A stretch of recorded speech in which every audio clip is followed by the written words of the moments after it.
and welcome into Making Sense as we're now getting into the year 2022. 2021 was kind of an iffy year. 2022 can be really a challenge.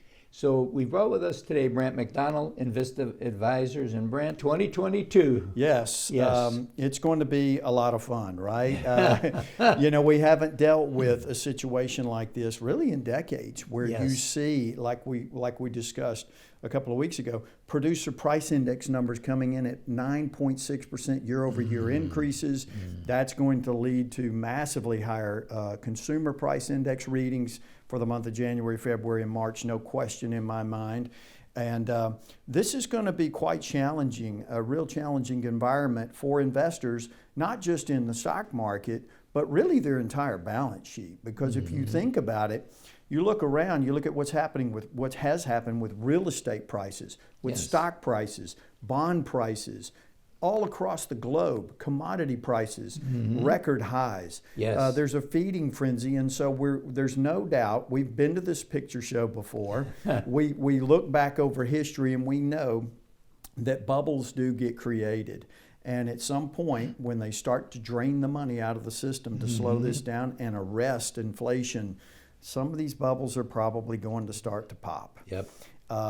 And so at our firm, we're quite defensively positioned. We have been for the last couple of months, actually. If you look at what to expect in 2022, we really think that technology and growth stock type names are going to have a very challenging environment. They typically do not trade well in a rising rate environment because they're valued based on a discounted cash flow basis. And typically that 10-year Treasury bond yield is used to discount those cash flows to a present value. And so if you look back over the last 5, 6, 7 years, certainly since the credit crisis, interest rates have been very, very low. So it generates these massively high present values for those growth names. So we think that 2022 is going to be characterized by a move back to more traditional names, value style types of companies, the old line companies, if you will, industrial type companies, consumer staples names. These companies have pricing power. They're going to be able to maintain their margins in a rising rate environment and certainly in a rising inflationary environment. We would encourage everyone to be very, very cautious with making decisions around real estate, whether it's investment real estate, commercial type projects. As the cost of capital begins to rise, and it will, and when I say that, that means what it's going to cost you to borrow money to finance the interest these. rate. That's right. Yeah. No more 1.2 or 3.1. No, that's going away. Yes. And so as that begins to happen, you're going to see real estate prices begin to come back down. So really you need to be very, very careful. In the last few years, I think it was, I heard a wise man tell me, don't confuse brilliance on your part, Brandt, with a bull market.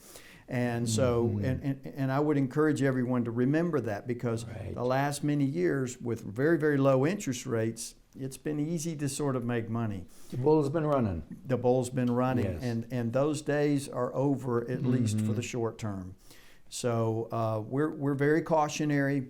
I think this is a time to really sort of, as they say, look over your hand, look at that balance sheet, and be prepared to manage the risk. Yeah.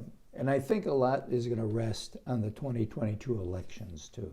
I do too, because budget reconciliation was a thing last year. They're not going to really go back to the well with that in 2022. It'll be political suicide. Amen. Amen. So it is a political year, and so I don't expect a whole lot more to happen from a fiscal perspective in Washington.